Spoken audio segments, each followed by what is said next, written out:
Hi guys, welcome back to my channel. ಇವತ್ತಿನ ವಿಡಿಯೋದಲ್ಲಿ ಯಾವ ರೀತಿ ಯೂಟ್ಯೂಬಲ್ಲಿ ಅಂದರೆ ಇವತ್ತು 4ನೇ ದಿನ ಯೂಟ್ಯೂಬಲ್ಲಿ ಆಲ್ರೆಡಿ ನಾನು 4 ವೀಡಿಯೋ ಮಾಡಿರೋದ್ರಿಂದ ಸ್ವಲ್ಪ ವೀಡಿಯೋದಲ್ಲಿ ಕ್ಲಾರಿಟಿ ಸಿಗ್ತಿದೆ ಯಾವ ಥರ ಮಾಡಬೇಕು ಅಂತ.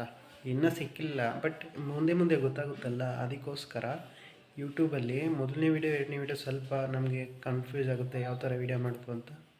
ಬಟ್ ಈ ವಿಡಿಯೋದಲ್ಲಿ ಸ್ವಲ್ಪ ನಮಗೆ ಕಂಫರ್ಟಬಲ್ ಸಿಗ್ತಿದೆ ಅಂತ ನಮ್ಗೆ ಅನಿಸ್ತಿದೆ. ಅಂದರೆ ಇನ್ನೂ ಕಲಿಯೋದು ಸಾಕಷ್ಟಿದೆ, ಇನ್ನೂ ಕಲಿಬೇಕು. ಅಂದರೆ ಯಾವಾಗ ಎಕ್ಸ್ಪ್ರೆಷನ್ ನೋಡಬೇಕು, ಯಾವಾಗ ಎಕ್ಸ್ಪ್ರೆಷನ್ ಕೊಡಬೇಕು, ಯಾವ ಟೈಮಲ್ಲಿ ವೀಡಿಯೋಗೆ ಎಕ್ಸ್ಪ್ರೆಷನ್ ಕೊಡಬೇಕು, ಇವೆಲ್ಲ ಕಲಿಬೇಕಾಗಿದೆ ಇನ್ನು. ಬಟ್ ಸ್ಟಿಲ್ ಏನಪ್ಪ ಅಂದರೆ ನಾವು ಮೊದಲನೇ ವೀಡಿಯೋದಲ್ಲಿ ಏನು ಮಾಡಿದ್ದು, ಆ ವಿಡಿಯೋಗೂ ಈ ವಿಡಿಯೋಗೂ ನಮಗೆ ಸ್ವಲ್ಪ ಆ್ಯಕ್ಟಿವಿಟಿನೆಸ್ ಅಂದರೆ ಬೆಟರ್ನೆಸ್ ಕಾಣ್ತಿದೆ ಅಂತ ನನ್ನ ಅನಿಸಿಕೆ. ಅಂದರೆ ನಮಗೆ ಗೊತ್ತಾಗ್ತಿದೆ ಯಾವ ಥರ ವೀಡಿಯೋ ಮಾಡಬೇಕು ಅಂತ.